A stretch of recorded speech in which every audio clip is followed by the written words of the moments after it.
North Dakota first. KX News at 10 starts now.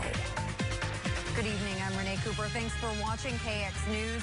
Leading our coverage tonight, do you ever get sick of social media?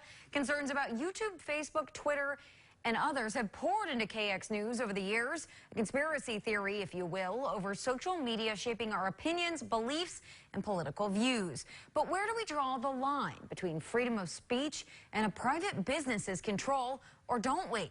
Lauren Colbert sat down with computer guru Marlo Anderson for his thoughts on social media, what it's become today, and the alternatives for those who don't like it. The hashtag, delete Facebook is kind of the big thing right now. The Delete Facebook campaign gives voice to widespread concern over the lack of privacy in digital environments. The movement also expresses outrage and feels freedom of speech is superseded by a company's financial goals. The big thing to me is always, the money piece. Even if you buy into the conspiracy that, Facebook and YouTube and Twitter and all the other social media platforms are trying to mold the way you think, a lot of times it really does go back to the money.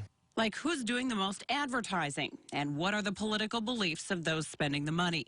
YouTube has faced both praise and criticism for taking down Planet of the Humans, the controversial Michael Moore-produced documentary that portrays green energy in a bad light. It has since been re-added. President Trump signed an executive order targeting Twitter and other social media companies after Twitter flagged one of his tweets as promoting violence. I'm like everybody else. I get tired of the political rhetoric on Facebook and other social media platforms. And, but at the same time, if that political rhetoric is being forced upon me because this is their view, then I'm probably really going, maybe they know how I feel about things and they're pushing a different agenda towards me. And Anderson says it would be easy for a social media company to create the algorithms to control what's on your feed. Let's say I'm really conservative based and really have this political view. Well, they might start sending me messaging that might pick away at that thinking a little bit, and then all of a sudden something will be like, oh, that is an interesting viewpoint, and might sway me a little bit. At the same time, Anderson says it's their right. Facebook and other media giants are privately owned companies. Anderson says he wants the right to not serve individuals he doesn't want to within his own company, and restaurants can refuse to serve those with no shirt or no shoes.